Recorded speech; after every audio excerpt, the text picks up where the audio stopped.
স্বাধীনভাবে কথা বলার পরিবেশ দিয়েছেন। কোরআন সুন্নাহ থেকে বয়ান করতে গেলে এখন আমাদেরকে স্টেজে ওঠার আগে কেউ বলে না হুজুর দিনকাল ভালো না, একটু বুঝে শুনে ওয়াজ করে। স্টেজে ওঠার পরে এখন আর কেউ স্লিপ দেয় না, হুজুর ওয়াজের লাইনটা অন্যদিকে ঘুরাই নিয়ে যায়। স্বাধীনভাবে কথা বলার পরিবেশ যে আল্লাহ দিলেন, আপনারা খুশি না বেজার? কম না বেশি? হৃদয়ের সবটুকু ভালোবাসা উজাড় করে শ্রদ্ধা জড়িত কণ্ঠে মহান মনিবের শেখানো ভাষায় শুকরিয়া আদায় করছি। জবান ছেড়ে দিয়ে সকলে একযোগে বলছি আলহামদুলিল্লাহ। রব্বানা লাকাল হামদ হামদান কাসীরা তাইয়িবান মুবারাকান ফীহি ইয়া রাব্বি লাকাল হামদু কামা ইয়ানবাগি লিজালালি ওয়াজহিকা ওয়া আযীমি সুলতানিকা। আল্লাহ তাআলা আজকের মাহফিলকে কবুল করুন, আমিন। জানাপুর যুব সমাজকে আল্লাহ তাআলা মাফ করে দেন, আমিন। অত্র এলাকার সমস্ত মুর্দেগানের কবরে আযাব আল্লাহ তাআলা কিয়ামত পর্যন্ত বন্ধ করুন, আমিন। কাল হাশরের কঠিন ময়দানে এই আয়োজন আল্লাহ তাআলা আমাদের সকলের নাজাতের জারিয়া হিসেবে কবুল করেন, আমিন। রমজান একেবারে খুব নিকট, আমরা দোয়া করছি আল্লাহুম্মা বারিক লানা ফি রজবান ওয়া শাবান ওয়া বাল্লিগনা রমাদান। আল্লাহ তাআলা যেন রজব শাবান আমাদেরকে বারাকা দান করেন, রমজান পর্যন্ত নেক হায়াত দান করেন। একদিক থেকে যুব সমাজ কোরআনে কারীমের তাফসীর মাহফিলের আয়োজন করছে, আরেক দিক থেকে এই দেশের কিছু বিপদগামী যুবকেরা রাতের আধারে চুরি ডাকাতি ছিনতাই খুন খারাপি করে বেড়াচ্ছে, ঠিক কিনা বলেন? আইন শৃঙ্খলা রক্ষাকারী বাহিনীর অবনতি এতটাই হয়েছে যে আইন শৃঙ্খলা রক্ষাকারী বাহিনী ইচ্ছা করলে, তারা যদি চায়, অপরাধীকে মাটি খুঁড়ে বের করে নিয়ে আসতে পারে। সেই আইন শৃঙ্খলা বাহিনী আজকে তাদের কি হলো? আজকে দেখতে পাচ্ছি আমরা প্রকাশ্যে চিন্তায় হচ্ছে, রামদানে ঘোরাফেরা হচ্ছে, মানুষ কুপাচ্ছে, গুলি করে মানুষ হত্যা করছে, চাপাতি দিয়ে হাত কেটে নিয়ে যাচ্ছে। প্রশাসন নীরব ভূমিকা পালন করছে। প্রশাসন কি নীরব থাকলে তাদের দায় দায়িত্ব থেকে তারা কি মুখ ফিরে নিতে পারবেন? আরো জোরে বলেন। বিগত স্বৈরাচারের আমলে যে অপকর্মগুলো তারা করেছে, উচিত ছিল যে এই সময় কিছু পাপের প্রায়শ্চিত্ত ভোগ করা, ঠিক কিনা জোরে বলেন? আর নিজেকে কিছুটা শুধরানো। যারা সুযোগ পেয়েছেন নিজেকে শুধরাবার, কিন্তু সুযোগ না পেয়ে আপনার অবহেলা করছেন, অবশ্যই এই অবহেলার জবাব একদিন জাতির কাছে দিতে হবে, ঠিক কিনা? ১৫০০ বছর আগে নবী করিম সাল্লাল্লাহু আলাইহি সাল্লাম বলেছেন, সিনফানি মিন আহলিন নারি লাম আরাহুমা। কিয়ামতের আগে কিছু লোকের আবির্ভাব ঘটবে, দুইটা শ্রেণী আসবে মধ্য থেকে, যারা জাহান্নামী হবে, জান্নাতের খুশবু আগে মধ্যে ওরা পাবে না। এদের মধ্যে একটা শ্রেণী হচ্ছে পুরুষ, আরেকটা শ্রেণী হচ্ছে নারী। এই বাম পাশে বক্সটা বন্ধ হয়ে গেছে, খেয়াল করছেন? কিন্তু চলতেছে না, দেখো বন্ধ হয়ে গেছে, ঠিক করো। বাম পাশে বক্সটা পায় তো পায় না।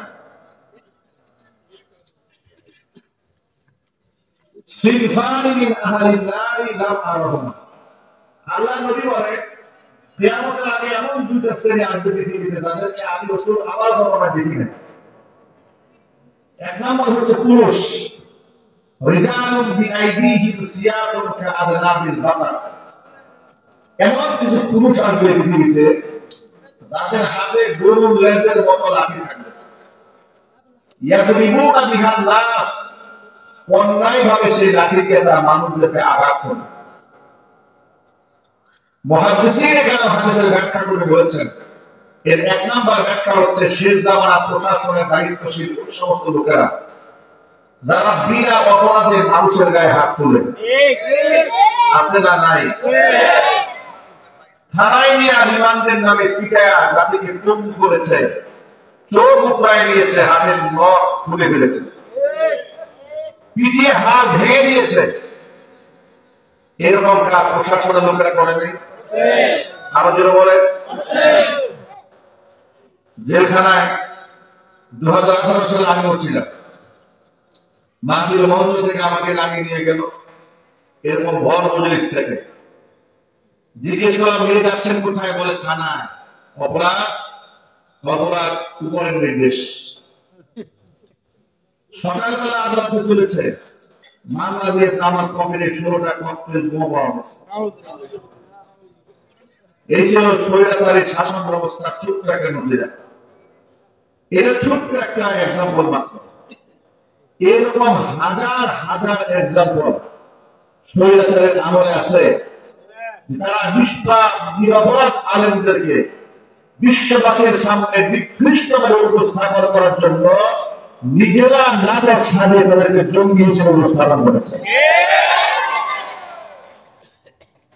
যাকে যেভাবে সাজালে দুর্বল করা যায়, দাঁড়িয়েওয়ালা লোকদেরকে সাজিয়েছে শিবির, জামাত, মৌলবাদী, রাজাকার, আল-বদর সাজিয়েছে।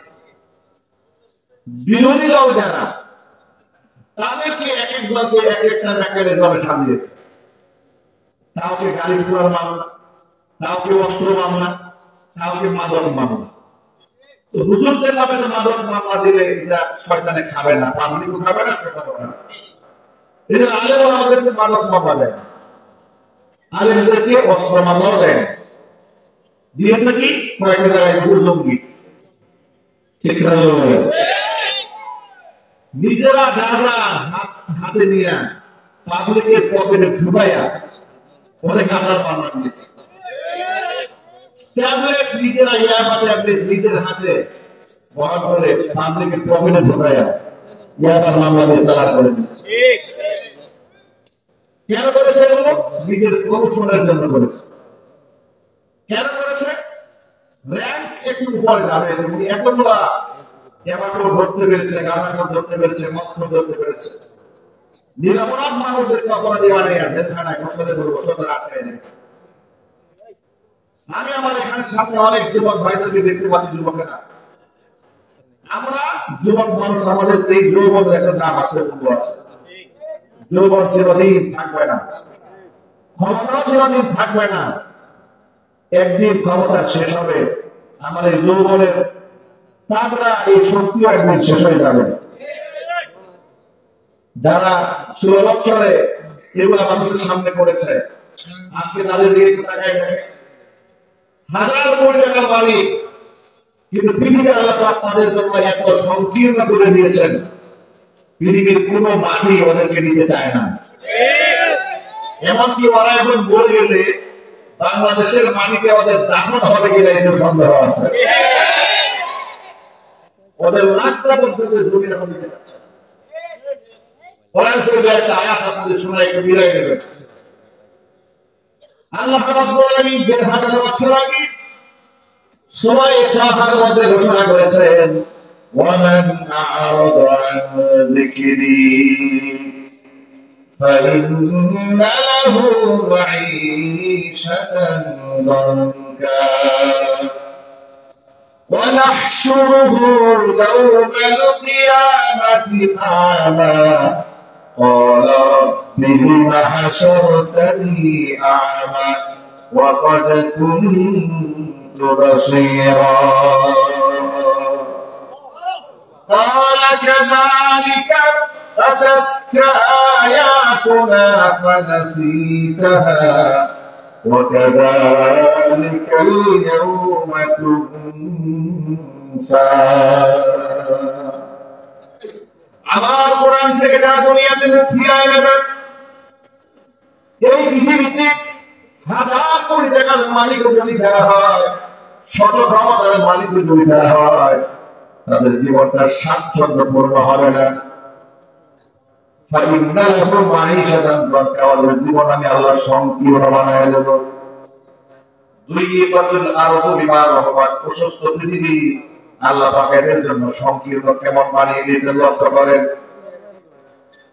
যারা হাজার কোটি টাকা দেশ থেকে বিদেশে পাচার করে নিয়ে গেছে, কোরআনের মাহফিলে বাধা প্রদান করেছে, আলেমদেরকে মিথ্যা মামলা দিয়েছে, গরু রশি দিয়ে বেঁধে আলেমদেরকে টেনে আদালতে হাজির করেছে, পায়ের মধ্যে ডান্ডা বেরিয়ে পড়িয়েছে, হাতের মধ্যে লোহার হাত করা পড়িয়েছে, বুলেট প্রুফ জ্যাকেট পরিয়েছে, মাথার মধ্যে হেলমেট পরিয়ে আলেমদেরকে জাতির সামনে সবচাইতে নিকৃষ্ট মানুষ এবং সবচাইতে নিকৃষ্ট অপরাধী হিসেবে জাতির সামনে প্রমাণ করার চেষ্টা করেছে।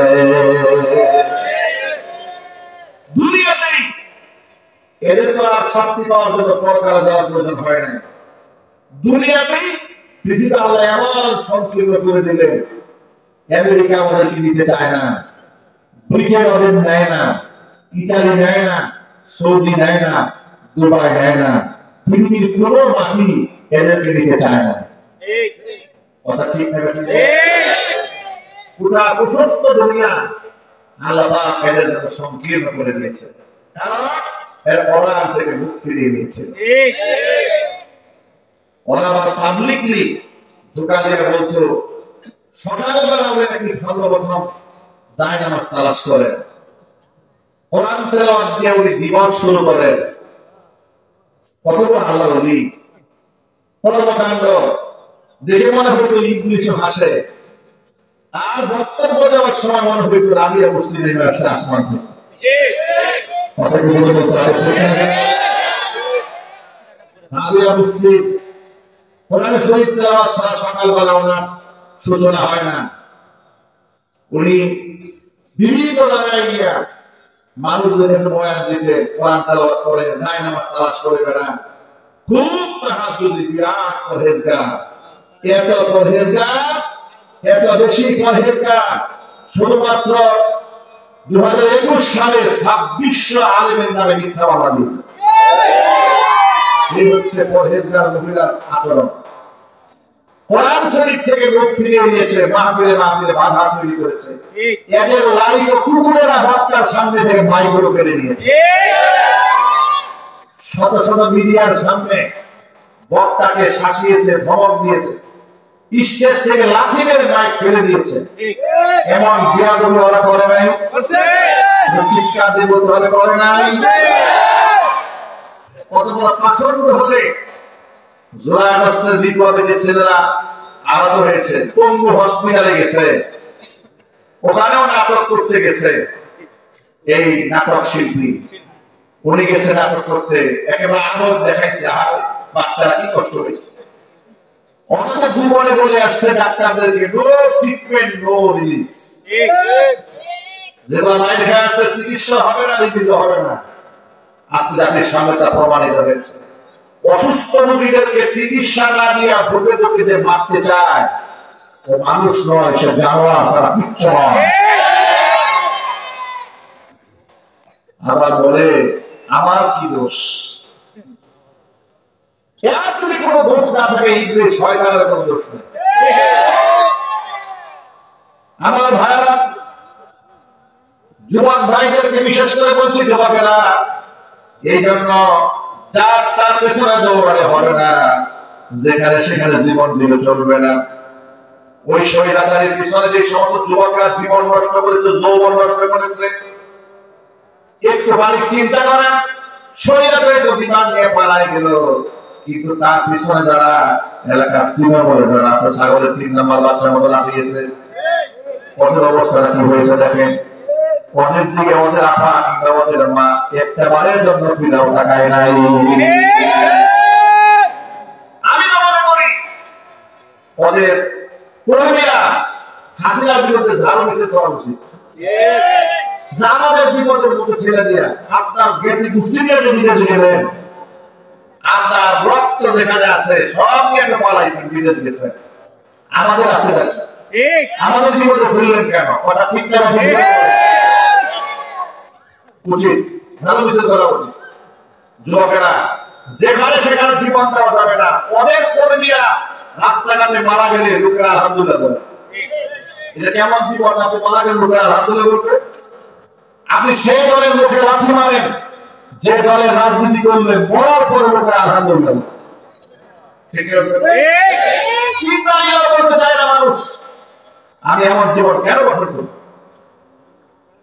আমি আমার জীবন গঠন করব, এমন জীবন করিবে গঠন, মরিলে হাসিবে তুমি, কাঁদিবে ভুবন। আল্লাহ নবী বলেন, রিজালুন বিআইদিহিম সিয়াতুন কাদনা বিল বাকরি, এমন কিছু যুবকরা কিয়ামতের আগে আসবে যারা অন্যায়ভাবে মানুষদেরকে বিচারে। এরা হচ্ছে সমাজের ওই সমস্ত নিকৃষ্ট গুন্ডা মাস্তান যারা অন্যায়ভাবে মানুষদেরকে প্রহার করে। আল্লাহ পাক যেন এই ধরনের অপকর্ম থেকে, লাঠিয়াল বাহিনী হওয়া থেকে, মানুষের ক্যাডার বাহিনী হওয়া থেকে আমার যুবক ভাইদেরকে বাঁচায় দেন। জোরে আমিন।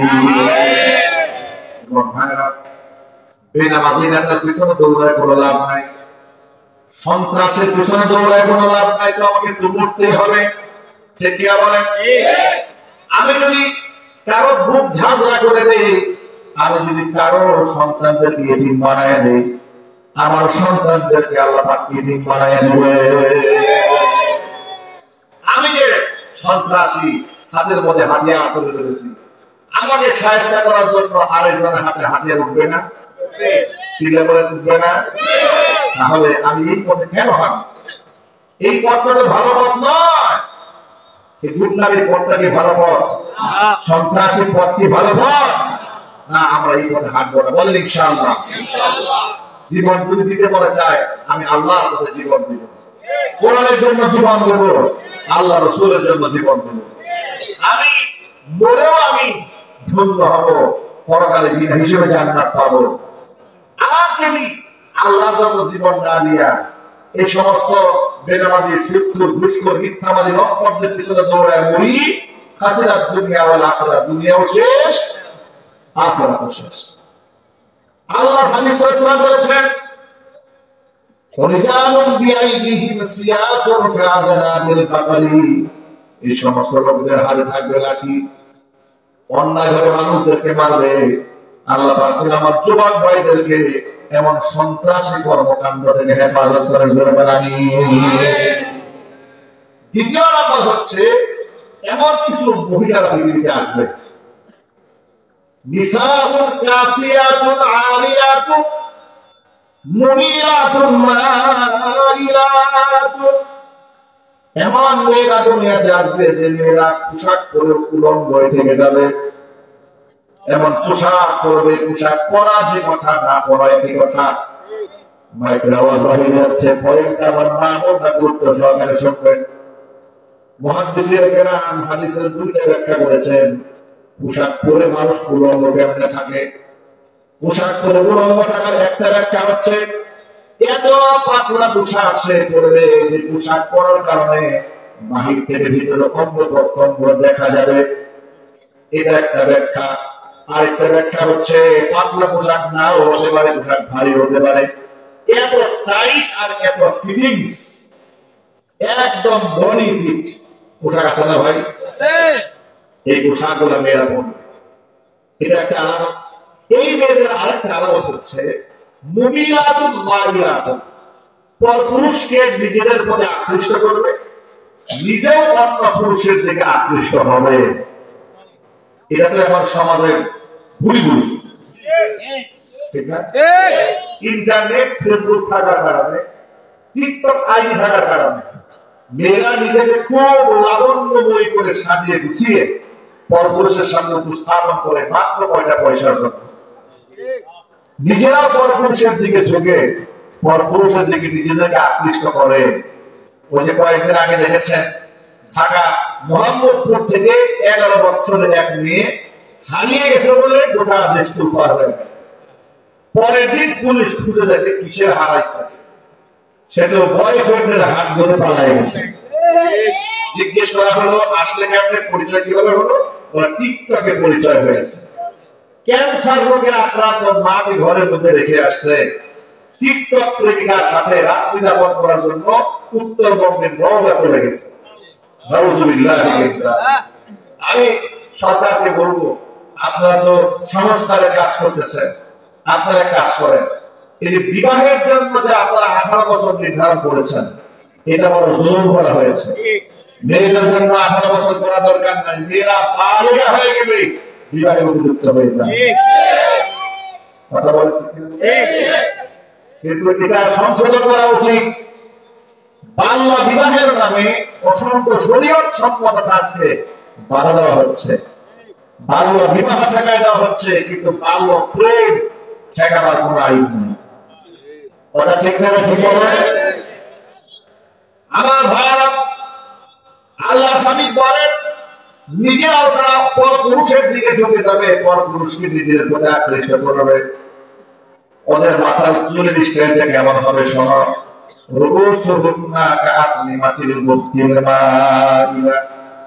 মাথার চুলগুলা বাড়াবাড়ি করে কুজের মতো উঁচা বানাবে, হেলে দুলে রাস্তায় চলতে থাকবে। নবী সাল্লাল্লাহু আলাইহি ওয়াসাল্লাম বলেছেন এই চরিত্রের মহিলাগুলা আর ওই চরিত্রের পুরুষগুলা লা ইয়াদখুলুনাল জান্নাতা, জান্নাতে ওরা প্রবেশ করবে না, ওয়ালা ইয়াজিদুনা রিহাহা, জান্নাতের খুশবু পর্যন্ত এরা নাকের মধ্যে পাবে না। ওয়া ইন্না রিহাহা লাতুজাদু মিন মাসিরাতি কাযা ওয়া কাযা, অথচ জান্নাতের সুঘ্রাণ এত দূর থেকে পাওয়া যাবে। অন্য একটা হাদিসে পাওয়া যায় ওয়া ইন্না রিহাহা লাতুজাদু মিন মাসিরাতি 40 আমা, 40 বছরের দূরত্বের পর থেকে জান্নাতবাসী জান্নাতের সুঘ্রাণ নাকের মধ্যে পাবে। সেই কারণে এই সমস্ত মেয়েরা পাবে না। শুধু মেয়েদের দোষ দিয়ে তো লাভ নাই। আমরা যারা বাবা আছি, আমরা যারা গার্জিয়ান আছি, স্বামী আছি, বড় ভাই আছি, আমরাও কি আমাদের দায়িত্ব এড়াতে পারবো? না, পারা যাবে না। আল্লাহ নবী সাল্লাল্লাহু আলাইহি ওয়াসাল্লাম বলেছেন সালাসাতুন ক্বাদ হারামাল্লাহু আলাইহিমুল জান্নাহ, 3 শ্রেণীর মানুষের জন্য আল্লাহ পাক তার জান্নাতকে হারাম করে দিয়েছেন। এক নম্বর হচ্ছে মুদমিনুল খামরি, মদ যারা খায়, মদ যারা পান করে, তাদের জন্য আল্লাহ জান্নাত হারাম। আপনারা একটু জোর আওয়াজে বলবেন, জবাব দিয়া, দেশে মদ খোর আছে না নাই? মদ নিষিদ্ধ হওয়ার দরকার আছে না নাই? কিন্তু বাংলাদেশের মদ নিষিদ্ধের আইন কি আছে? না। মাদক নিয়ন্ত্রণ আইন আছে, কিন্তু মাদক নিষিদ্ধের আইন নাই। মাদক নিয়ন্ত্রণ আইন এটা হচ্ছে একটা ধোঁকাবাজি। এটা কি জন্য বলেন? ধোঁকাবাজি। এর মানে হোটেল সারা দিয়ে গরিব মানুষের মদ খাইতে পারবে না, 5 স্টারে যায় মদ খাবার সুবন্দোবস্ত আছে। এটা কোন আইন হলো? কি বলেন আপনারা? এটা বৈষম্যপূর্ণ আইন। কথা ঠিক না? এই ধরনের আইন চলবে না। পায়খানা এটা টয়লেটে বসে খাওয়া হানা, এটা ডাইনিং টেবিলে বসে খাওয়া হয়। হারাম তো হারাম, আর হারাম তো এটা মানুষ বানায়। হারাম ঘোষণা করেছেন কে? আল্লাহ তাআলা হারাম করেছেন। বাংলা এটা লাইসেন্স দেয় কি করে? কি করে আমাদের লাইসেন্স দেয় দেশের মানুষ? নবী সাল্লাল্লাহু আলাইহি ওয়াসাল্লাম বলেছেন জীবনে একবার যে ব্যক্তি মদ পান করবে, এক ঢোক মদ পান করলে 40 দিন পর্যন্ত তার কোনো ইবাদত আল্লাহর কাছে কবুল হবে না। কোন নামাজ, কোন রোজা, কোন হজ, কোন যাকাত 40 দিনের মধ্যে, মানে মদ পান করে দেহকে এমন নামাজ বানিয়েছে, তওবা করলেও 40 দিনে সিজদা করতে যাবে। সব করে এক ঢোক মদ খেতে পারবেন না, হারাম। বিবাহের অনুষ্ঠানে, বড় লোকের বিবাহের অনুষ্ঠানে মদের নাম পরিবর্তন করে নাম দিয়েছে অ্যালকোহল, বিয়ার, হুস্কি, এগুলো নাকি বিভিন্ন জায়গায় ছাড় করা হয়। খাওয়া যাবে না। মদ চিরন্তন হারাম, আর এর মধ্যে কোনো সম্মান নাই, কোনো ইজ্জত নাই। মদখোরকে ঘরের বড় সম্মান নাই, মদখোর বাবাকে সন্তানরাও শ্রদ্ধা করে না, মদখোর নেতাকে কর্মীরাও শ্রদ্ধা করে না। কথা ঠিক কিনা বলে? মদ কেন আপনি খান? এর মধ্যে কি বললাম আছে? মদখোর রাত 3টা বাজে মদ খায় বাড়ি গেছে, ঘরের দরজা বউ খুলে দিয়েছে, বউকে মা বলে ডাক দিয়েছে। কি বলে মা বলে ডাক দিয়েছে, বউর মাথা ঠান্ডা আছে এখন না। ধারণে দাঁড়িয়েছে গোলামের পুত গোলাম, যেমন মা বলে ডাক দিয়েছি ছাড়া হয়ে গেছে। রাস্তা ব্রেনের মধ্যে গিয়ে পড়ছে, মদ খায়, মাথা ঠিক নাই। ব্রেনের সামনে গিয়ে কথা বলে, কি রে ব্রেন, তুই সারাদিন রাস্তার সাইডে ছিলি, মাঝখানে কোন সময় ছিলি? রাস্তার মাঝখানে চলে আসে, স্ক্রু ঢিলা হয়ে গেছে। যে জিনিস খাইলে স্ক্রু ঢিলা হয়ে যায়, ওই জিনিস খাওয়া আল্লাহ তাআলা হারাম করে দিয়েছে। কুল্লু মুসকিরিন হারাম, মানবতা সৃষ্টিকারী প্রত্যেকটা খাবার হারাম। বান্দা এটা নিতে পারবে না। আল্লাহ তাআলা আমার যুবকদেরকে হেফাজত করেন। ইদানিং দেখতে পাচ্ছি কিশোর গ্যাং তৈরি হচ্ছে, অল্প বয়সের ছেলেরা তারা সন্ত্রাস হয়ে যাচ্ছে। গ্যাং 12-14 বছর ছেলেরা অস্ত্র নিয়ে ঘুরে বেড়ায়। এটা কোনো লজ্জাজনক কথা। যারা বাবা মা আছে আগে থেকে সতর্ক হন। সন্তান নষ্ট হওয়ার পরে তাবিজ কবজ দিয়ে তো কাজ হবে না। সন্তান নষ্ট হওয়ার আগে সন্তানকে কোরআন শেখা, হাদিস শেখা, ইসলাম শেখা, মসজিদের সাথে সম্পর্ক বানান, মাদ্রাসার সাথে সম্পর্ক তৈরি করে দেন। আপনার সন্তান গুন্ডা বাস্তা হবে। মাগুরাতে এক মাহফিলে গেলাম, যাওয়ার পরে এক ভদ্রলোক আসছেন, মোসাফা করে চোখের পানি ছেড়ে দিয়ে বলছে, হুজুর দুঃখের কথা কি বলবো, আমার ছেলে ক্লাস 9-এ পড়ে, 9-এ পড়ুয়া ছেলে মদ পান করে। বলে আমি আমার ঘরের দরজা বন্ধ করে আমার ছেলের পা ধরে বলছি, বাবা আমি তোর বাবা হয়ে তোর পা ধরছি, আমার এলাকায় সম্মান আছে, ইজ্জত আছে, এলাকার মানুষ আমাকে ঠুটো মারবে, তোমার ছেলে মদ খায়, এর চাইতে লজ্জা আমার নাই। হুজুর আমার ছেলেটাকে একটু দোয়া করে দিবে। আমার ছেলেটাকে নিয়ে আসছে, আমার কাছে নিয়ে আসছে। আমি কিছু নসিহত বলা কথাবার্তা তাকে বলে দিয়েছি। আপনার সন্তানের একদিনে মদ হয় নাই, একদিনে তো জোয়ার হয় নাই, একদিনে মাস্টার হয় নাই। পৃথিবীর কোন সন্তান মায়ের গর্ভ থেকে মৎক্র হয়ে আসে না, সন্ত্রাস হয়ে আসে না, গুন্ডা মাস্টার হয়ে আসে না। আপনি আপনার সন্তানকে দিনই শিক্ষা দিতে পারেন না, ইসলাম শেখাতে পারেন নাই, আল্লাহকে জানাতে পারেন নাই, পরকাল জীবনে ব্যর্থ হয়েছে, যার দরুন সন্তান সন্ত্রাস হয়ে গেছে। আমার সন্তান তার সাথে উঠা বসা করে, এই বিকারটাকেও আমাদের খেয়াল করতে হবে। আমাদের প্রবাদ বাক্যে বলি, সৎ সঙ্গে সর্বনাশ, অসৎ সঙ্গে সর্বনাশ। আল-মারউ মা'a মান আহাব্বা, হুজুর বলেছে এই পৃথিবীতে যার সাথে তার মহব্বত, পরকালে তার সাথেই তার কিয়ামত। সন্তান কার সাথে উঠা বসা করছে, এটা আপনাকে বাবা মা হিসেবে অবশ্যই খেয়াল রাখতে হবে। দরকার আছে না? মাদকের সাথে কোনোভাবে জড়িয়ে দেওয়া যাবে না। মত্ত মানুষ অনেক করে গিয়ে খায়, বিড়ি, সিগারেট, তামাক, এগুলো ছাড়তে হবে। ফেসবুক থাকার কারণে এখন দেখা যায় ছোট ছোট বাচ্চারা প্রকাশ্য দিবালোকে সিগারেট পান করছে, ধূমপান করছে। আর ঢাকা শহরে দেখি পিচ্ছি পিচ্ছি ছেলেরা ঘাম দিয়ে নেশা করতেছে প্রকাশ্যে, রাজপথের মাঝখানে, কেউ কিছু বলবে। এরাই তো চোরাই মাঝখানে ছিনতাইকারী হয়, এরাই তো সিরিয়াল কিলার হয়, 5,000 টাকার জন্য মানুষ করতে হয়ে যায়। আমার সামনে যারা বসে আছেন, আজকে ওয়াদা করবেন জীবনে কোনোদিন একটা সিগারেট হাতে দেবেন না। ওয়াদা বলেন জীবনে কোনোদিন একটা বিড়ি, একটা সিগারেট, সব করবো হাতে দেবো না, এটা পান করবো না। আল্লাহ আমার কত অধিকার নয়। হাত নামা বিড়ি ঘুরতে কি মহাপদ একটা চা খাইতে গিয়ে বলে গরম পানিতে ধুয়ে দেন, অনেক ঠোঁট লাগছে, গরম পানিতে ধুয়ে ধুয়ে নিয়ে আসছে। আর বিড়ি খুনের কোনো ধোয়া নাই, মুসারে একজনের ঠোঁট থেকে টানলে আরেকজন টানা কোনো গরম পানি নাই, কিছু কি মহাপদ বিড়ির সাথে কি বিড়ি। আল্লাহ হেদায়েত দান করে জোর করে। আমি এক নাম্বার মাদকের সাথে আমাদের সম্পর্ক থাকবে না, ইনশাআল্লাহ বলেন ইনশাআল্লাহ। 2 নাম্বার পিতা মাতার অবাধ্য সন্তান যারা, তাদের জন্য আল্লাহ জান্নাত হারাম। বাবা মা বেঁচে আছে কার হাত দেখি তো, বাবা বেঁচে আছে কার, আল্লাহ নেক হায়াত দারাজ করে, হাত নামা। বাবা মা দুনিয়া থেকে চলে গেছে কার, হাত দেখি। আল্লাহ পাক জান্নাতুল ফিরদাউস দান করে, জোরে বলেন আমিন। বাবা মা জান্নাতে যাওয়ার সিঁড়ি, বাবা মার সাথে নাফরমানি করা যাবে না, বেয়াদবি করা যাবে না, তাদের মরণের জন্য দোয়া করা যাবে না। এরা ভুলে বলবেন না, বুড়া মরে না কেন, বুড়ি মরে না কেন, কেনার কেনার ভালো লাগে না, এগুলো বলবেন। নিজের পকেট থেকে স্বাচ্ছন্দ্যে বাবা মার পিছনে টাকা খরচ করবে।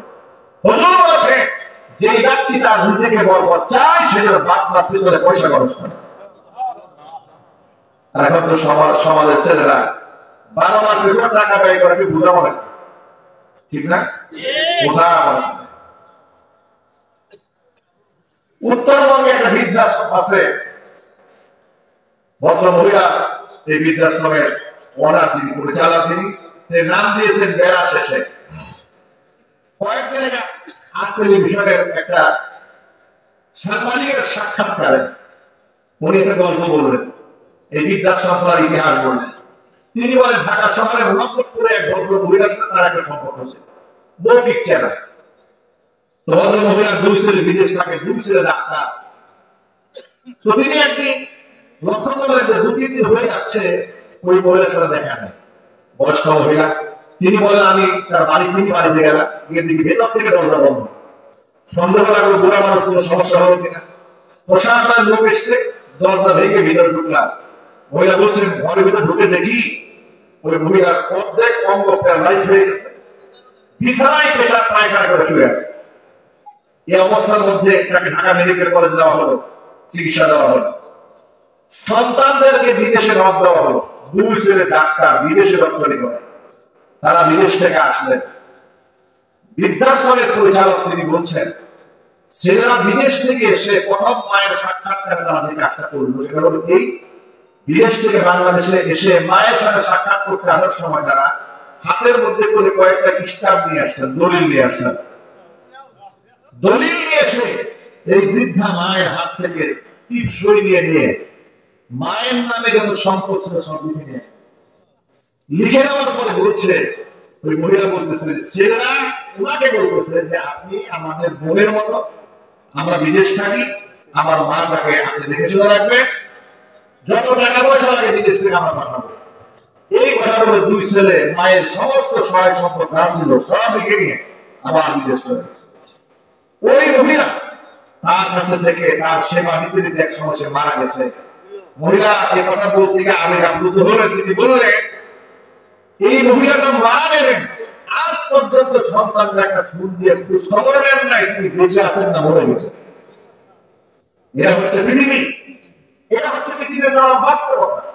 এমন বাস্তবতা প্রতিদিন আমাদের চোখের সামনে ঘটে যায়, কিন্তু চোখ থাকিলেও আমরা অন্ধ, আমরা বাস্তবতা চোখ দিয়ে বাস্তবতা উপলব্ধি করি না। আজকে ডাক্তার বানিয়েছে সন্তানরা মায়ের খবর নেয় না।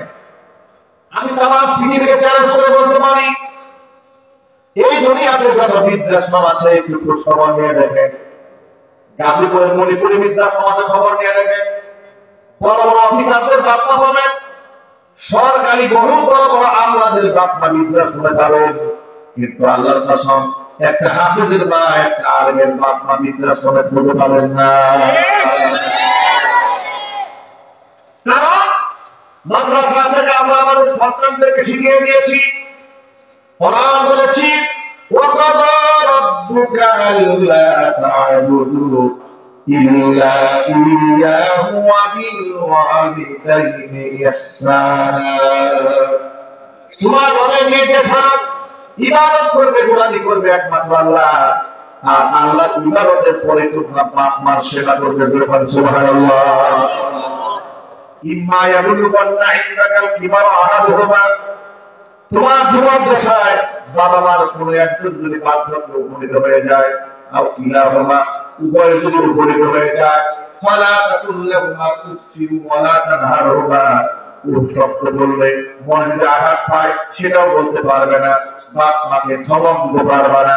ওয়া কুল লাহুমা কাওলান কারীমা, বাপ মার সাথে সম্মানসূচক শব্দে কথা বলবে। আমাদের বাচ্চাদেরকে আমরা এটা শিখাই দেই, খবরদার বাপ মা চোখে চোখ রেখে কথা বলা যাবে না, অশ্রদ্ধা করা যাবে না, গাল বন্ধ করা যাবে না, গায়ের হাত তোলা অবাধ্য হওয়া তো বহু দূর কি ভাত। আজকে এই সমাজ নষ্ট হয়ে যাচ্ছে, শিক্ষা আছে সুশিক্ষা নাই, কথা ঠিক নেবে ঠিক। এই জন্য আমাদের দেশে 90 থেকে 95% মুসলিম এই দেশে আমাদের একটা স্বপ্ন, স্কুল হোক, কলেজ হোক, ইউনিভার্সিটি হোক, বিশ্ববিদ্যালয় যাই হোক না, প্রত্যেকটা ক্লাসে ধর্মীয় সাবজেক্ট গুরুত্বের সাথে রাখা উচিত। আমাদের দেশে আছে, গুরুত্বহীন ভাবে আছে। এটা যদি জীবনের বই কেউ নাও খুলে, সেও ধর্ম পরীক্ষায় ডুববে না। ঠিক কিনা বলে? আমি স্কুলে পড়েছি, আমার মনে আছে, আমি জীবনেও ধর্ম সাবজেক্ট প্রাইভেট করিনি, জীবনেও পরীক্ষা ঠিক মতো পড়িও না। পরীক্ষা দিতে গিয়ে 90 নিচে জীবনের মান পাই ধর্মের সাবজেক্ট। আমি পরিমিত বয়সে আসার পরে এখন যে আমি উপলব্ধি করি যে ধর্মীয় সাবজেক্টে এত বেশি নাম্বার পেছনের কারণটা, ইংরেজিতে প্রাইভেট করেছি, কোচিং করেছি, অঙ্কে প্রাইভেট করেছি, কোচিং করেছি, এরপরে 80-র উপরে মার্ক নেওয়াটা জীবন বের হয়ে যেত। আর ধর্ম না করে 90-র উপরে পায়। কারণ কি? এর কারণ হচ্ছে এই দেশের ধর্ম যারা পড়ায় তারা নিজেরা ধর্ম বুঝে না। স্কুলে যে শিক্ষকরা ধর্ম পড়াইছে আমাদের, তাদের সূরা ফাতিহা ঠিক না, দুরূদ শরীফ ঠিক না। কয়েকদিন আগে দেখলাম ইউটিউবে কোন এক স্কুলে স্বৈরাচারের আমলে স্কুলের সব টিচার হিন্দু, প্রাইমারি স্কুলের সব টিচার হিন্দু, ওই হিন্দু টিচাররাই আমাদের মুসলমান বাচ্চাদেরকে ধর্ম পড়াচ্ছে। এবার চিন্তা করেন কেমন শিক্ষাটা দেবে? শিক্ষা আল্লাহর মধ্যে জানাইছে, কথা ঠিক না? শিক্ষা সিলেবাস গুলাকে তারা এভাবে ধ্বংস করে দিয়েছে। আবু বকর সিদ্দিকের জীবনী ছিল উঠাই দিয়েছে, ওমরের জীবনী ছিল উঠিয়ে দিয়েছে, মুহাম্মদ সাল্লাল্লাহু আলাইহি ওয়াসাল্লামের জীবনী উঠিয়ে দিয়েছে। সেখানে গরুর জীবনী, ছাগলের জীবনী এগুলো টেনে আসছে। মানে বাচ্চাদেরকে গরু ছাগল বানাতে যা দরকার ভারতের প্রেসক্রিপশনে তারা সবকিছু বলছে। জুলাই মাসের বিপ্লব আমাদের সন্তানরা দেখিয়ে দিয়েছে এদেশের মানুষ ভারতের গোলামি চায় না, ভারতের দাসত্ব চায় না। এদেশের মুসলমানরা আল্লাহর দাসত্ব মানতে যা কথা বলতে হবে। সন্তানদেরকে কোরআন শেখান, ইসলাম বুঝান। আপনি ঠকবেন না, আপনি জিতে যাবেন। আপনার সন্তান যদি কোরআনের সাথে সম্পর্ক রাখে, আপনি বাবারা সারা জীবন মানুষের কাছে মাথার মুকুট হয়ে থাকবেন। আপনার সন্তান যদি একজন হক্কার আলেম হয়ে যায়, ভালো একজন হাফিজুল কোরআন হয়, আপনি বাবারা আপনি সম্মান পাবেন, দুনিয়াতে সম্মান পাবেন, কবরে সম্মান পাবেন, আখিরাতে। কিভাবে সম্মান পায় দেখেন, আল্লাহ আমাদেরকে ক্ষমা করেন। ইজহারে নিয়ামত, নিয়ামতের বহিঃপ্রকাশ করছি, এটা লৌকিকতা নয়, বড়ত্ব নয়। এই দেশে বিদেশের অসংখ্য নারীরা, অসংখ্য পুরুষেরা অনেক সময় আমাদেরকে আবেগ আপ্লুত হয়ে বলতে থাকেন কেমন মা আমাদেরকে গর্ভে ধারণ করেছে। আবেগ, ভালোবাসা, মহব্বত, কেমন মা আমাদেরকে গর্ভে ধারণ করেছে। আপনার মা গর্ভে রেখে আপনাদেরকে গর্ভে রেখে কি আমল করেছিল, আমরাও সে আমল করতে চাই। আমাদের সন্তানদেরকে আমরা কোরআনের জন্য কোরবান করে দিতে চাই। আল্লাহু আকবার বলে বাবা মাও দোয়া পায়, সন্তান ভালো হলে বাপ মা দোয়া পায়। আর সন্তান খারাপ হলে সন্তান শুধু দোয়া পায় না, বাপ মা সহযোগ খুশি হওয়া বলে কোন শয়তানের ছেলে এটা, ঠিক না বলে সমাজটাকে শেষ করে দিল। সন্তান যদি খারাপ হয়, বাবার কোনো অবদান মানুষ মনে রাখে না। তার সবচেয়ে বড় প্রমাণ হচ্ছে স্বৈরাচারী শেখ হাসিনা। ঠিক না বলে কত বড় শয়তান হওয়ার কারণে 32 নম্বর বাড়ি ভাঙা হয়েছে। এরপর ডক্টর মোহাম্মদ ইউনূসকে জিজ্ঞেস করা হলো, বাড়ি ভাঙা হলো আপনার মতামত কি? ডক্টর মোহাম্মদ ইউনূস বললেন, এটা বঙ্গবন্ধুর মেয়েকে জিজ্ঞেস করেন। এর সাথে সুন্দর জবাব কি আছে? বুড়া মানুষ কি ট্যালেন্ট দেখছেন, মাল্টি ট্যালেন্ট জবাবটা দিয়েছেন। আমি জানি না 32 নম্বর বাড়ি কেন ভাঙছে, এবার বাড়ি কোন মেয়েকে জিজ্ঞেস করেন। উনি সব বলতে হবে কেন হয়েছে। তার অপকর্মের কারণে তার বাবা যদি একটা ভালো কর্ম ছিল, এগুলো জানি বলে গেছে। ঠিক কিনা? সন্তানকে ভালো বানান, মানুষ দোয়া করবে। আর আমার দৃঢ় বিশ্বাস দিবে যে এই দেশের মানুষ অন্ততপক্ষে আগামী 100 বছর পর্যন্ত নিজের মেয়ের নাম হাসিনা রাখি সন্দেহ আছে। মনে হবে না? আবু জেহেল যেমন নাম কেউ রাখে না, ফেরাউন নাম যেমন রাখে না, নমরুদ নাম যেমন রাখে না, কারুন নাম কেউ রাখে না। ঠিক কি বলবেন? হাসানুল হক ইউনুস ছেলেও নমরুদ নাম রাখে। রাশেদ খান মেজর ছিল আবু জেহেল নাম রাখে না। ঠিক কি বলবেন?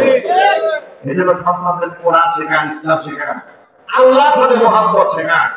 দেখবেন সন্তান আপনার চোখে শীতলতা হবে। আর আল্লাহকে সবসময় দোয়া করতে হবে। দোয়াটা আল্লাহ কোরআনে শিখিয়ে দিয়েছেন। আল্লাহ পাক বলেন, রব্বানা হাব লানা মিন আজওয়াজিনা ওয়া যুররিয়াতিনা কুররাতা আ'য়ুনিন ওয়াজআলনা লিল মুত্তাকিনা ইমামা। আল্লাহ তাআলা আমাদের স্ত্রী সন্তান পরিবার পরিজন তাদের আচরণ এমন বানায় দাও যাতে করে আমাদের চক্ষুটা শীতল হয়ে যায়। সুবহানাল্লাহ। কুররাতা আয়ুন, চোখের শীতলতা যেন হয়ে যায়। যারা হাফেজ কোরআন হয়েছে, এই মাদ্রাসার ছেলেরা পুরস্কার পাচ্ছে, মাশাআল্লাহ, আলহামদুলিল্লাহ। হাফেজ যখন হয়ে যাবে, একটা জিন্দা কোরআন হয়ে যাবে। কিয়ামতে এদের বাবা মাকে আল্লাহ শুধু নূরের মুকুট পরায় খাইতে হবেন না, জান্নাতি পোশাক পরাবেন, গাউন পরাবেন, পোশাক। পোশাকটা এত দামি হবে, হাদিস শরীফে এসেছে, ওয়ায়ুসাউল্লাতাইনি লা তাকুমু লাহুমা দুনিয়া। পৃথিবী বিক্রি করলেও সেই পোশাকের দাম দেওয়া সম্ভব হবে। এত দামের পোশাক পরে হাফেজ সাহেবের বাবা এবং মা আল্লাহকে বলবেন, বিমা কাছাইতা, আল্লাহ কি আমল করছে, কোন আমলের বিনিময়ে তুমি এত দামি পোশাক আমাদের গায়ে উঠিয়ে দিয়েছো? ফায়াকালু লাহুমা, আল্লাহর পক্ষ থেকে বলা হবে, বিআখদি ওয়ালাদিকুমুল কোরআন, তোমাদের সন্তানরা কোরআন পড়েছিল? বলে হ্যাঁ পড়েছিল। তো কোরআন পড়ার বদৌলতে সন্তানরা কোরআন পড়েছে, সেই সম্মানে বাবা মা দিয়ে পোশাক পরিয়ে দাও। হাদিসে কি মিথ্যা কথা লেখা আছে নাকি? এই কথাগুলো বিশ্বাস করেন না? কোরআনের সাথে সন্তানকে সম্পর্কিত বানায় না, বলেন ইনশাআল্লাহ। তাহলে সন্তান পিতা মাতার অবাধ্য হবে না। আমরা আমাদের জীবদ্দশায় আমাদের বাপ মার মনে কোনো কষ্ট দেব না, বলেন ইনশাআল্লাহ। আল্লাহর কসম, আল্লাহ বলে বাপ মার চাইতে বড় পীর আর নাই পৃথিবীতে। আপনার যে পিসাব আছে না, যাদের জন্য জীবন কোরবান করেন, গরু নিয়ে যান, ছাগল নিয়ে যান, কিচ্ছু দরকার নাই। গরুটা জবাই করে বাপ মানে খাওয়া, ছাগল জবাই করে ভুনা করে বুড়া বাপ মানে খাওয়া, আল্লাহ খুশি হয়ে যাবে। ঠিক কিনা বলেন? উমার শরীফে বেনামাজি পীরের দরবারে নিয়ে গেছে গরু। পীরে নিজেই নামাজ পড়ে না, রোজা রাখে না, পীরের উপর পর্দা নাই, পুরুষ মহিলা একসাথে নাচানাচি করে। এগুলা দেশে নাই, বাংলাদেশে আপনি কে গরু ছাগল তার কাছে নিয়ে গেলেন? ওই পীর সাহেবের সাথে আল্লাহর সম্পর্ক নেই। যদি আল্লাহর সম্পর্ক থাকতো, সে একটু বেনামাজি থাকতে পারত না, ঠিক কি না? তাহলে সে নামাজ পড়ে না, তার নিজেরই তো পড়া কারণ নাই, আপনার নিয়ে যাবে গুরু। সুতরাং এগুলো বাদ দিয়ে, এগুলো বাদ দিয়ে সময় আছে তওবা করে বাপ মার খেদমত করে 5 ওয়াক্ত নামাজ জামাত থেকে আদায় করে নিজের আমল নিজে করে। পীর সাহেব আমার কিচ্ছু করতে পারবে না। একটা হাদিস বললে আকীদা পরিষ্কার করে নেবেন। হাদিসটা শোনার পর আল্লাহ নবী তার পরিবার টুকরা মেয়ে ফাতিমাকে ডেকে বলছে, ইয়া ফাতিমা আনকিদি নাফসিকি মিনান নার, ফাতিমা জাহান্নামের আগুন থেকে নিজেকে রক্ষা করো। ফাইন্নী লা উগনি আনকি মিনাল্লাহি শাইআ, তোমার পাপের কারণে যদি কিয়ামতে তোমাকে আল্লাহ পাকড়াও করে, আমি মুহাম্মদ সাল্লাল্লাহু আলাইহি ওয়াসাল্লাম তোমার পিতা হিসেবে আমি কিচ্ছু করতে পারবো না। আল্লাহু আকবার বলেন। এর থেকে বড় দলিল কিছু লাগে? আল্লাহ নবী নিজের মেয়েকে বলেছেন নিজেকে জাহান্নামের আগুন থেকে রক্ষা। আর কোথাকার কোন বেনামাজি পীরের অপেক্ষা আপনি আছেন যে পীর সাহেব আমার তরাই নিয়ে যাবে? আহা, এই ধোঁকা থেকে বাঁচতে হবে। নিজের সমস্ত পীরের চাইতে আপনার বাপ মা মূল্য অনেক বেশি। এটাকে দাম দেয়, মূল্যায়ন করে, বলেন ইনশাআল্লাহ। মাকে ভালোবেসে এই পৃথিবীতে হয়েছে যারা আজ ধন্য, পৃথিবীর সব সুখ আল্লাহর জান্নাত সবই তারই জন্য। মাকে ভালোবেসে এই পৃথিবীতে হয়েছে যারা আজ ধন্য, পৃথিবীর সব সুখ আল্লাহর জান্নাত সবই তারই জন্য। বাইজিদ বোস্তামি খোদার হলো কত প্রিয়, সে যে মার ভালোবাসা দুয়ার কারণে জেনে নিও। মার ভালোবাসা পেলে খোদার রহম মেলে, মার ভালোবাসা পেলে খোদার রহম মেলে, হবে তুমি জগৎ বনন্য, পৃথিবীর সব সুখ আল্লাহর সন্তোষ শুধু তারই জন্য। মাকে ভালোবেসে এই পৃথিবীতে হয়েছে যারা আজ ধন্য,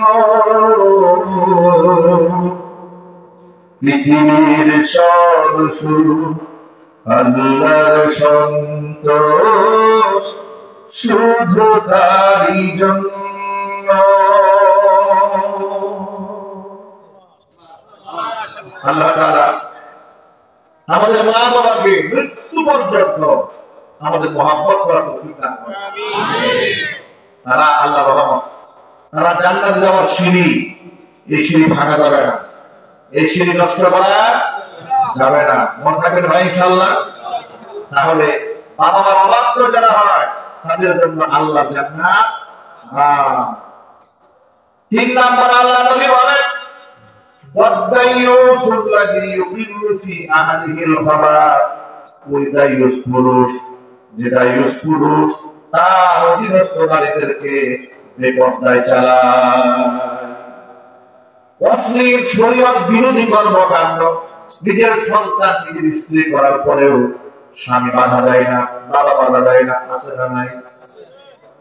ওই পুরুষকে দাইয়ুস পুরুষ বলা হয়েছে। খবরদার খবরদার, দাইয়ুস পুরুষের কাতারে নাম লেখা যাবে না। দাইয়ুসের জন্য আল্লাহর জান্নাত শুধু হারামি নয়, জান্নাতের খুলকু পর্যন্ত নাকে পাবে না। নাউজুবিল্লাহ। আমরা আমাদের স্ত্রী সন্তানদেরকে হেফাজত করব, বলেন ইনশাআল্লাহ। পর্দার আড়ালে মা বোনরা বক্তব্য শুনতে পাচ্ছেন, মা বোনদের কি বলছে, ভাইরা বোনেরা, একদিক থেকে স্বামী আপনার হক যেমন আদায় করবে, আপনিও আপনার স্বামীর প্রতি সর্বাধিক শ্রদ্ধাশীল হবে, সবচেয়ে সম্মান দিবেন আপনার স্বামীকে। নবী করিম সাল্লাল্লাহু আলাইহি ওয়াসাল্লাম বলেছেন, লাউ কুনতু আমিরান আহাদান ইয়াসজুদা লিগাইরিল্লাহ, এই পৃথিবীতে আল্লাহ ছাড়া অন্য কাউকে সিজদা করার হুকুম যদি এই পৃথিবীতে মানুষকে দিতাম, লা আমারতুল মারআতা আন তাসজুদা লিজাওজিহা, মহিলাদেরকে নির্দেশ দিতাম তারা যেন স্বামীর পায়ে সিজদা করে।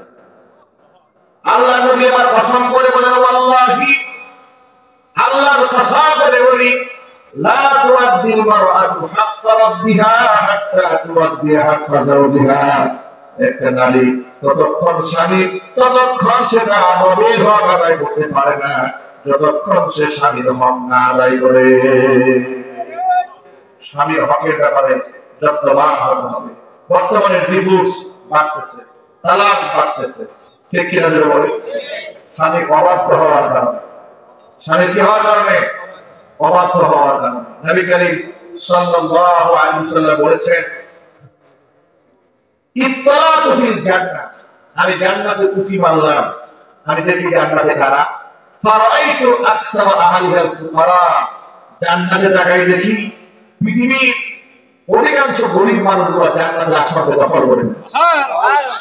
সুবহানাল্লাহু আকবার। জান্নাতের অধিকাংশ বাসিন্দা পৃথিবীর গরিবেরা। ওয়াত্তালাতু ফিন নার, জাহান্নামে দেখলাম দেখি জাহান্নামে কারা, ফারাইতু আকসারা আহলিহান নিসা, জাহান্নামে তাকাই দেখি জাহান্নামের অধিকাংশ বাসিন্দা পৃথিবীর মহিলারা জাহান্নাম দখল করে ফেলেছে। নবী করিম সাল্লাল্লাহু আলাইহি ওয়াসাল্লাম একটা হাদিসে বলে এসেছে, ঈদগাহে নামাজ পড়ে বাড়ি ফিরছিলেন, মহিলাদের সামনে দিয়ে গেলেন, হুজুর বললেন ইয়া মাশাআর নিসা তাসাদদাকনা ফাইন্নী উরীদুকুন্না আকসারা আহলিন নার, মহিলারা তোমরা বেশি বেশি আল্লাহর রাস্তায় দান করো, কারণ আমাকে দেখানো হয়েছে অধিকাংশ নারী তোমরা জাহান্নামে যাবে। মহিলা প্রশ্ন করলেন নবীজি কোন পাপের কারণে অধিকাংশ নারী জাহান্নামে যাবে?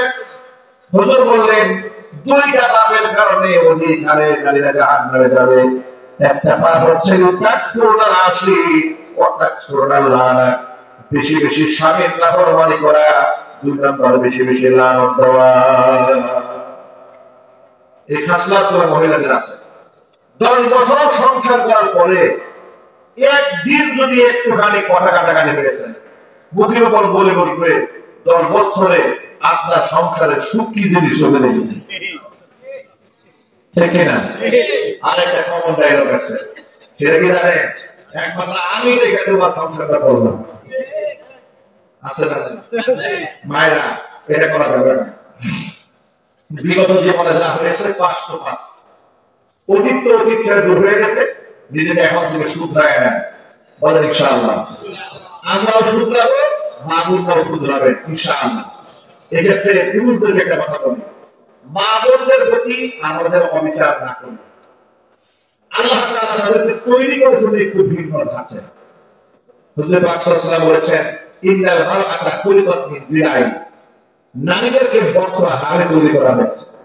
সুতরাং ইদা আকামতাহা কাসারতাহা, এটাকে বেশি সুদা করতে গেলে ভেঙে ফেলবে, মানে সংসার টিকবে না।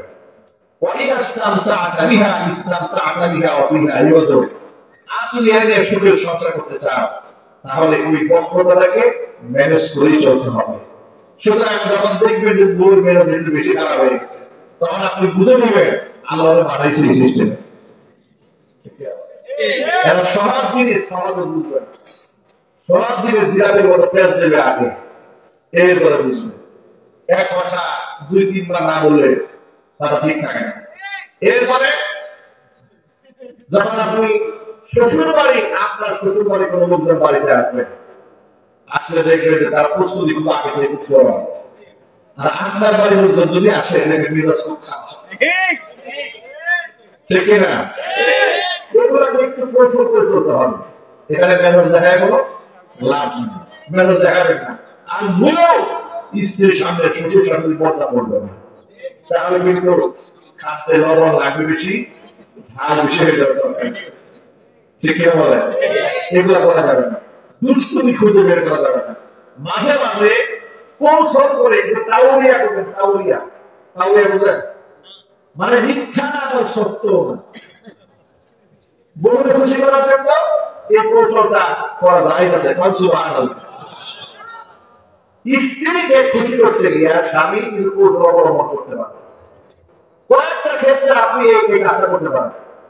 দুইটা ভাই ঝগড়া লাগছে, এই দ্বন্দ্ব মিটিয়ে দেওয়ার জন্য আপনি তাওলিয়া করতে পারেন। মিথ্যা কথা না, এটা হচ্ছে সত্য না মিথ্যাও না, একটু উল্টায় পাল্টায় বলবেন। কেমন জানেন? বাজার থেকে শাড়ি নিয়ে আসছে, এগুলো তো মহিলার শুনতেছে সব গোবর কি ফাঁস হয়ে যাবে। শাড়ি নিয়ে আসছেন, আপনি জানেন আপনার বউয়ের মেজাজ এরকম, যদি এটা দামটা বেশি না শোনে, আপনি যত সুন্দরই আনেন এটা ভালো লাগবে না, ঠিক কিনা বলেন? 300 টাকা দিয়ে কিনছেন, তখন আপনি তাওলিয়া করবেন। বাজারে এটা তো 900 টাকা বিক্রি হয়, এরকম মধ্যে মোটামুটি খুশি না, আমাদের 900 টাকা চালিয়ে দিচ্ছে। আসলে দাম বললে তো বলতে শুরু হলো, আপনি একটু ম্যানেজ করে নিয়ে চললেন। কিন্তু রাগ দেখানো যাবে না। নবী করিম সাল্লাল্লাহু আলাইহি ওয়াসাল্লাম স্ত্রীদের সাথে রাগ দেখান না, খারাপ ব্যবহার করেন না, ধমক দেন না। ছোট্ট একটা হাদিস শোনায়, আপনাদের বেশি কষ্ট লাগতেছে? উম্মুল মুমিনিন মা আয়েশা রাদিয়াল্লাহু তাআলা আনহার গৃহে নবী ইসলাম দিচ্ছেন। আল্লাহর রাসূলের একাধিক স্ত্রী থাকার কারণে তিনি ভাগ করে থাকতেন। কখনো আয়েশার ঘরে, কখনো হাফসার ঘরে, কখনো যায়েদের ঘরে ভাগ করতেন, কখনো উম্মে সালামার ঘরে ভাগ করতেন। একবার মা আয়েশা রাদিয়াল্লাহু তাআলা আনহার গৃহে তিনি আসেন। সতীনের ঘর থেকে ছোট্ট একটা পেয়ালার মধ্যে কিছু হাদিয়া আসছে। মা আয়েশা রাদিয়াল্লাহু তাআলা আনহা বলে, আমার তো গায়ে হয়ে গেছে, তারা তো জান্নাতের রমণী, আমাদের মা হওয়া, রাসূলের স্ত্রী, কত বড় সৌভাগ্যবান, সুবহানাল্লাহ বলেন। কিন্তু হাজার কিছু পরেও তারা মানুষ, তারা কি মানুষ, তাদের রাগ আছে, গুসা আছে, মান আছে, অভিমান আছে, আছে না? মাশাআল্লাহ, আমার খুব রাগ হয়েছে, আমার গায়ে ওঠে লাগছে। আমার ঘরে থাকা অবস্থায় শরীরের কাছ থেকে কেন হারিয়ে, ও ঘরে যখন থাকে শুধু খাওয়াই, এখন যা খেলবো আমি একা করবো। পেয়ালার মধ্যে কিছু হারিয়ে আসছে, একটা আশা দিয়ে পেয়ালা সব ভেঙে গেছে রাসূলের সামনে। প্রিয় ভাইরা, এই কাজ যদি আমাদের লোক আমাদের সামনে করতো, কি করতেন? যে আশার পেয়ালা দিচ্ছে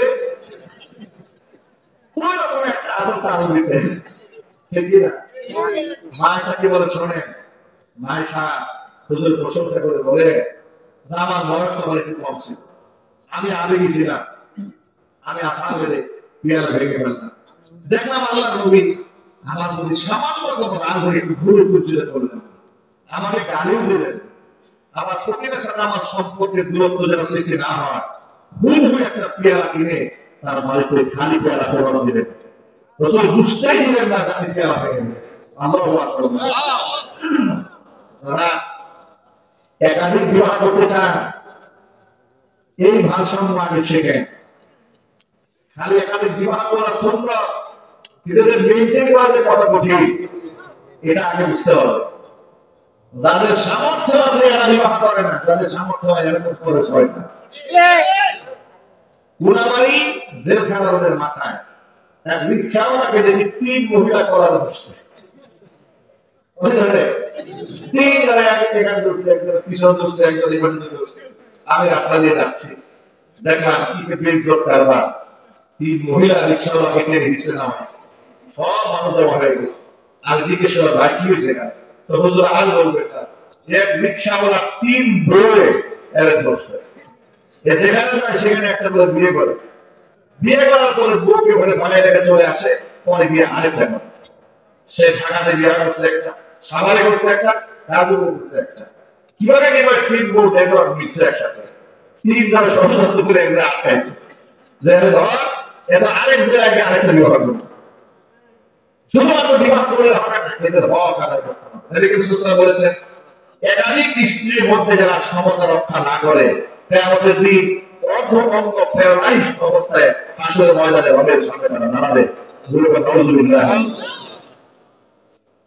ভাই আমার, আল্লাহ নবী আয়েশার সাথে রাগ দেখান না, গুসা করেন না। সুতরাং সুন্নাত শুধু মুখে দাঁড়িয়ে রাখা নয়, শুধু মাথায় টুপি দেওয়া সুন্নাত নয়, তাহাজ্জুদের আদায় এটাই সুন্নাত নয়, বাস্তবিক জীবনে স্ত্রীর সাথে সুন্দর আচরণ করাও সুন্নাত।